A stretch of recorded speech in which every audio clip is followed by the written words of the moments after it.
European International Circuit. Cars on the racetrack, and it's going to be an out for the wins the race to get out there.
Let's hear as he goes down the main straight what happened.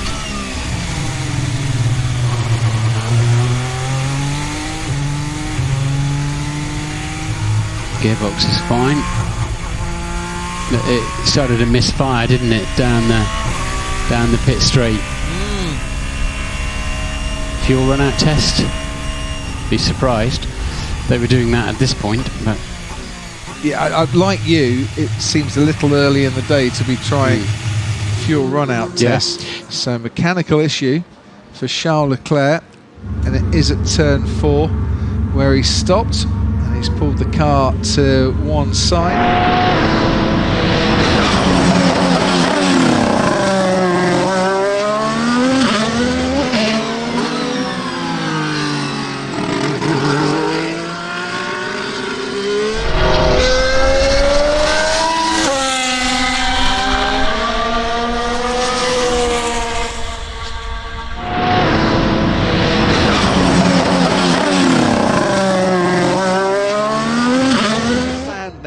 Being blown over this circuit.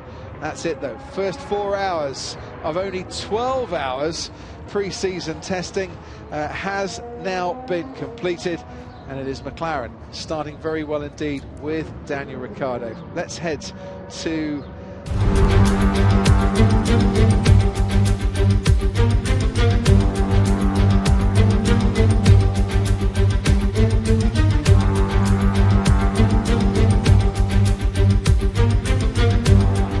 that's just sand coming off the Alpine. That's wow. Crazy. I've never seen the spray effect without spray before. That's bizarre. So what are you learning in this? This is the problem. 3 days of testing, and Ocon is driving around on top of sand. It's just such a layer of sand between the tyres and the asphalt. The grip level is going to be horrendous. Just getting some mileage under the components basically right now, because you can't lean on the car too hard on this. The grip level's so bad you can't get a read of the balance. As with 2 rookies in the car, that is not usually a route that they would go down, but they felt that was the right choice for this year. They've been pretty open with the way that they've said, listen, we had budget issues, so interesting to see whether it's the right choice. What do you reckon?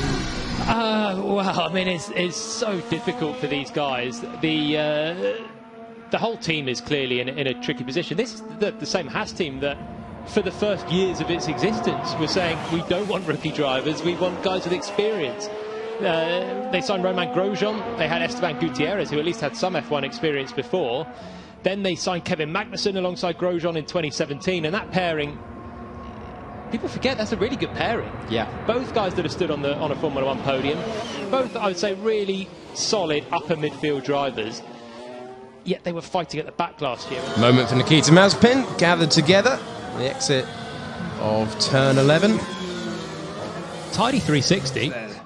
Max Verstappen, 130.6 as Karun said, on those C3 tyres, and this is Carlos Sainz spinning the wrong way off the track. Yeah, turn 11, he got on the throttle hard, and the back of the car just wouldn't stick with it, and then started walking towards the curb, and then the sandy area, and basically...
Session result for the day.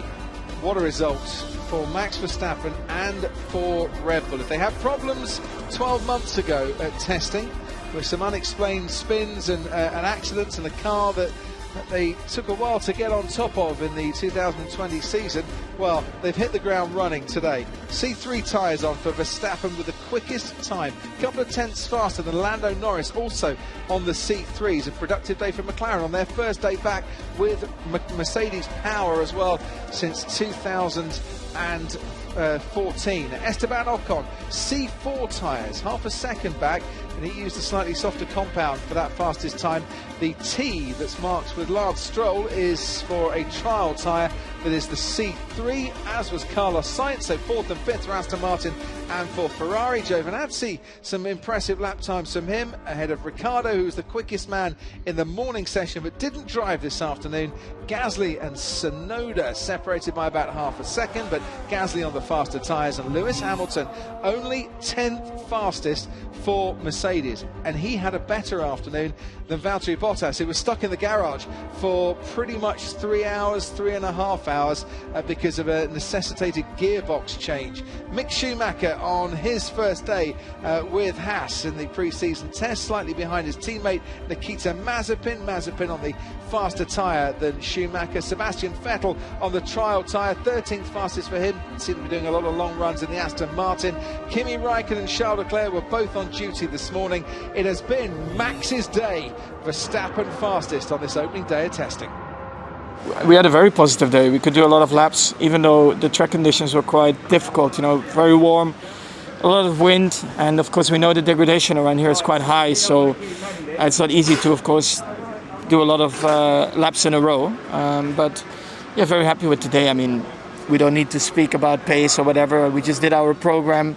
The car felt nice to drive, which I think is always very positive, you know, to start the test like that. Yeah, it was very productive. Obviously, you said first proper morning, and that's what it was. We had the right tyres. Obviously, the glimpse before was just to really check the car, check the seat, and make sure we have we get the most out of these days. There's still a lot of new things I need to get used to. Obviously, the car is different, it's run differently, it's a different power unit. Yeah, finally the day has come where I actually get to drive the car that I'm gonna race with, and it's been a positive day in terms of adapting to the car and feeling comfortable in the seat and with the switches. There's been a lot of preparation during the winter, and today I felt at home straight away. But at the same time, I feel like every lap that I was doing, I was just getting to know a bit more from the car, and I was just getting a bit quicker. Still a long process ahead. Not many days left, only 2.5 days. But at least we've done some progress. The first lap, the install lap, we realized there was an issue with the gearbox, so we obviously had to localize the issue and change the gearbox, which takes quite a bit of time, and only at the very end we got a few more laps, and then it was red flagged, and that was it. So 6 total laps. And obviously we had that mishap in the morning, which really unfortunate for Valtteri in terms of losing time on track. The guys are working hard to try and understand what that was. I think they did a great job to turn the car around, and then we had a difficult second session. Definitely wasn't without its challenges, but we exist to find solutions to the problems that we're faced with, and so just had a good debrief, and we'll keep chugging away.